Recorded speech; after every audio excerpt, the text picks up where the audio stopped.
Kalau misalnya udah obesitas nih, kalau di manusia kan ada yang namanya diet ketat, harus makannya harus gini-gini. Nah, kalau di kucing itu nggak bisa.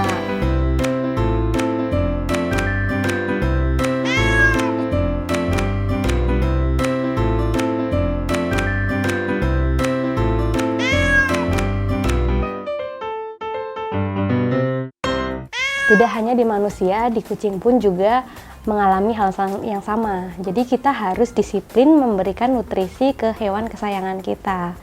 Nah, pemberian makan itu memang harus disesuaikan dengan dosis yang memang dikasihkan di, misalnya ada kan di tempat makanan itu, misalnya dalam usia segini dikasihnya berapa gram dalam waktu sehari.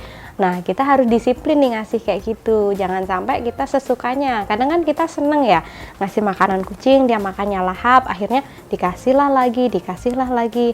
Nah, ketika kita berlebihan, akhirnya kucing kita itu bisa kena yang namanya obesitas. Nah, kalau sudah obesitas itu akan banyak masalah tentang penyakit-penyakit yang akan datang ke kita.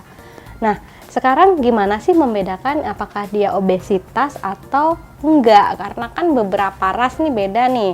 Nah, yang pertama kali yang bisa bilang bahwa dia obesitas apa enggak, satu ya jelas tubuhnya membesar, perutnya gede gitu. Terus coba dia diajak main, apakah dia gampang capek, apakah dia gampang lelah, terus terengah-engah. Nah, kalau misalnya biasanya kalau kucing lain tuh main itu seneng banget, ini baru beberapa menit aja udah kelelahan gitu. Oh, bisa jadi dia kena yang namanya obesitas. Terus kemudian nih, yang paling enak banget itu tuh coba pegang tulang rusuknya.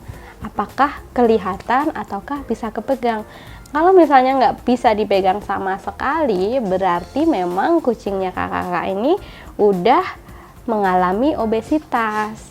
Nah, kalau udah obesitas, nanti faktor-faktor lain itu akan banyak cepat masuk jadi penyakit di kucing. Nah, kalau misalnya udah obesitas, nih kalau di manusia kan ada yang namanya diet ketat, harus makannya harus gini-gini. Nah, kalau di kucing itu nggak bisa. Jadi kucing itu nggak bisa diet kayak manusia, katakanlah diet ekstrim atau apa-apa itu nggak bisa. Jadi kalau misalkan nih dia udah obesitas, kita nuruninnya tuh nggak bisa langsung banyak gitu. Kita nuruninnya harus pelan-pelan.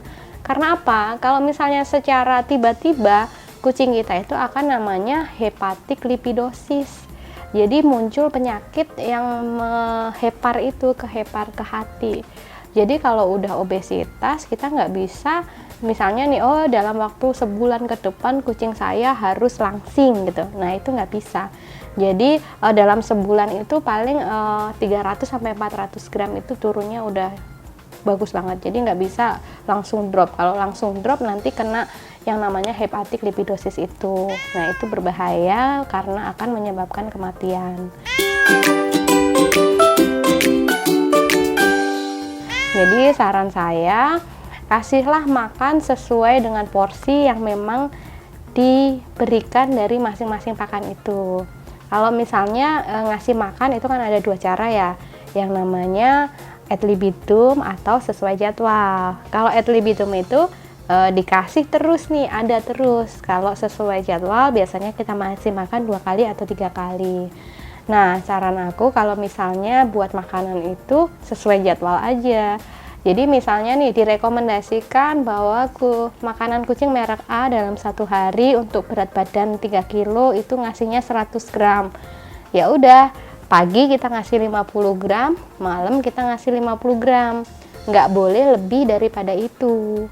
Nah, yang dikasih ad libitum itu adalah air.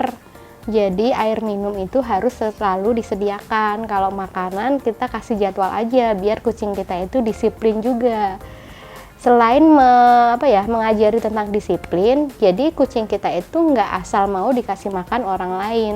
Jadi meminimalisir juga kucing kita untuk diracun orang, misalkan seperti itu. Karena ini belum waktunya makan kok dikasih makan, terus kemudian makanannya tuh nggak seperti biasanya. Nah, kucing itu kan melalui kebiasaannya. Nah, itu memang butuh kedisiplinan yang tepat gitu. Dadah.